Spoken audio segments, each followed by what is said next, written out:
Hey, what's up guys? So you're probably thinking this isn't Tom's normal backdrop, and you would be right. So this week I'm actually in Portland, Oregon, staying with my friend Chase, and this is his much cooler office than mine.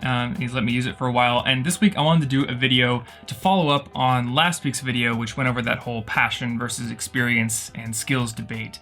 And I kind of wanted to just augment that video, which was a more general discussion, with my own experience, how I got to where I am today and how I became a YouTuber. Now, I know a lot of people have done like these my YouTube story videos, and they're really cool. I like to watch them for the people that I enjoy watching, but I want to frame mine in the context of how I got to here from where I was as a student early on in my college career and near the end of high school, and kind of like show how my major selection, which was totally different than what I'm doing now, progressed into me being a full-time YouTuber.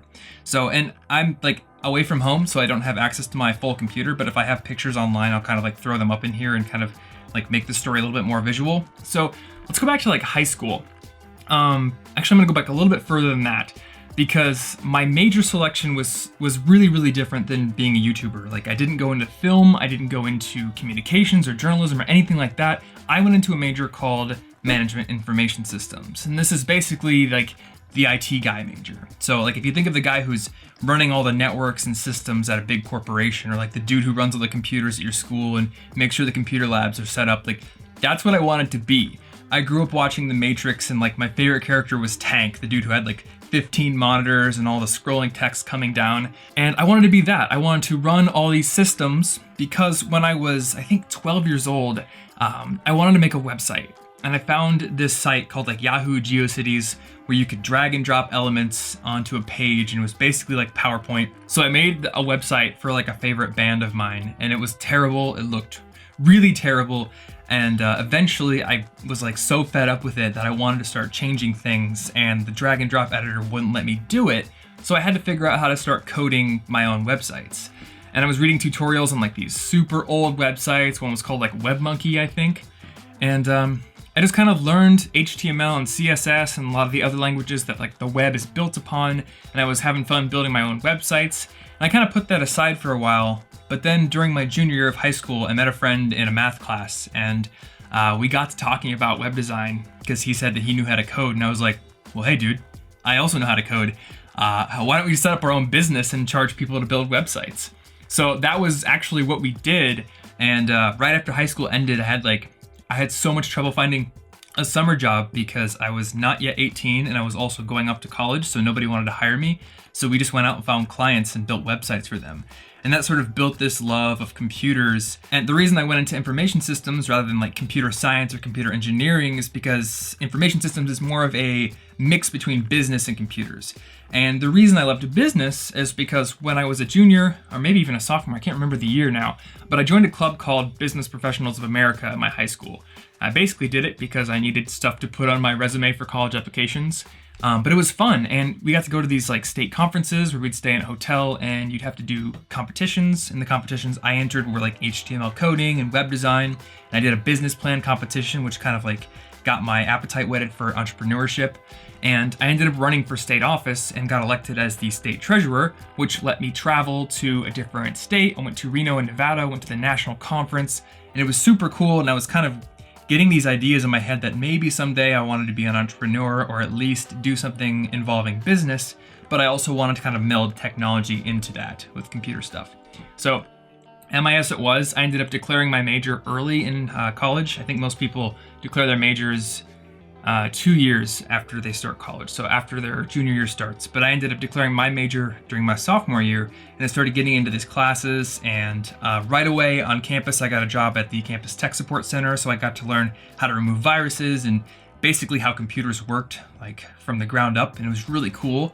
And that led into an internship where I worked at a Fortune 500 company, and I worked in the network department. And this is kind of where things started to shift, because my preconceived notion of the networking department was that I would be a dude who would like be wiring up servers and hauling cable around this gigantic corporate campus, and I'd be able to kind of go through all the secret tunnels and be all over the place all day long. And I'd always wanted to find a well-paying job that was technical and like intellectually challenging, but also physically challenging. I didn't want to be in a cubicle all day.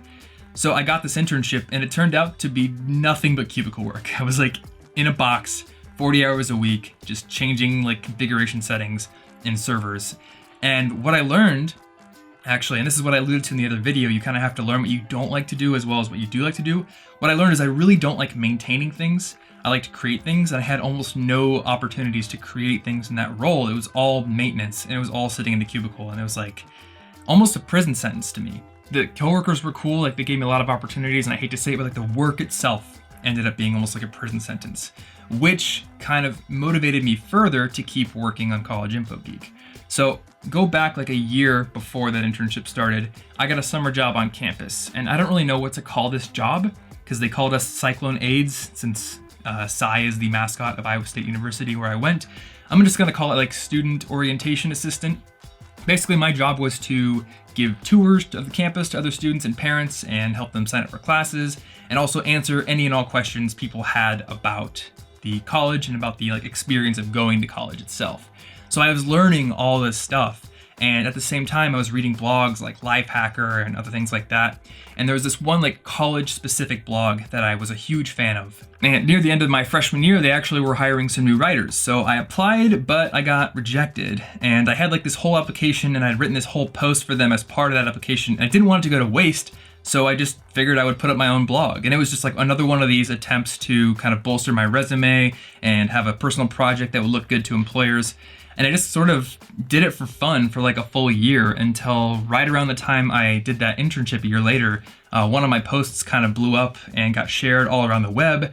And since I was like hating that job so much, I decided to pour all of my time into trying to make this website as big as it possibly could be.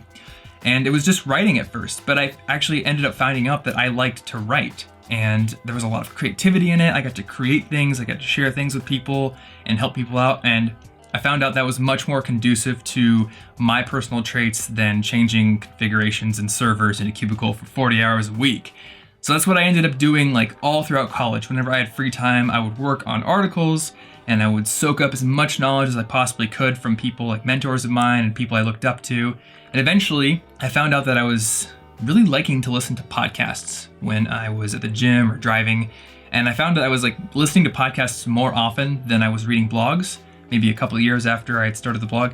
So beginning of 2013, I was like, I can start my own podcast. And that is exactly what I did. I started the College Info Geek podcast, which you can find down in the description for this video.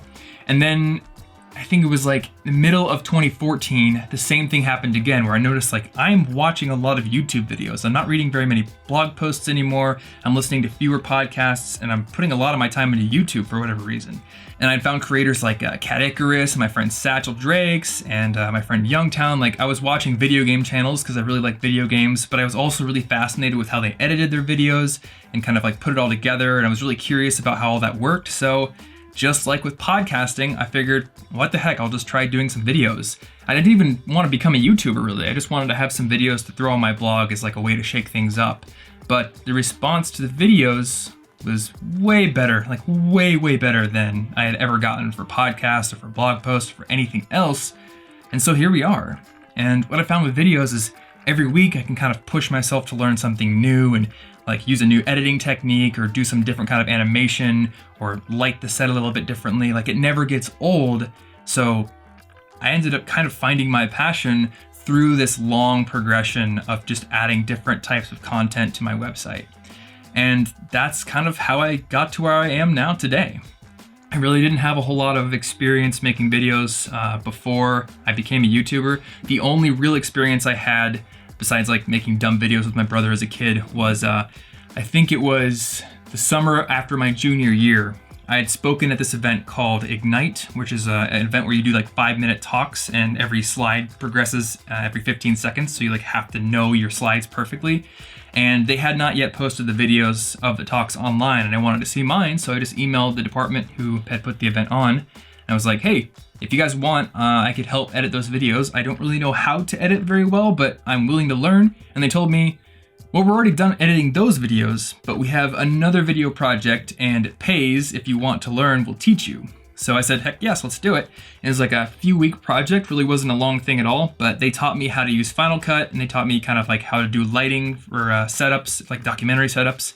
And that kind of like built a little bit of a foundation that I was able to apply to my YouTube videos. And I actually don't use Final Cut anymore, but a lot of the concepts were the same, and I was able to sort of apply them to what I was doing. So that's kind of my YouTube story, and hopefully this gives a little bit of context to the video from last week about, passions and experiences. For me, my passion really came out of like 5 full years of just working on this website and adding new things, and also doing other part-time jobs and internships and finding out what I didn't want to do, and really getting this motivation to make this work so I didn't have to do that kind of stuff in the future.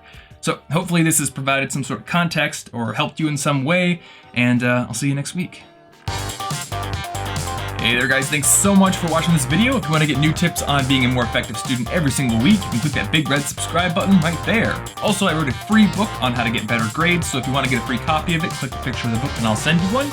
And if you want to check out the article for this video, click the orange button right there and it'll take you to that page. If you missed last week's video, again, we talked about that passion versus skills and effort debate, so check it out if you missed it. And I'm on Twitter or Instagram at Tom Frankly if you would like to connect. See you next week.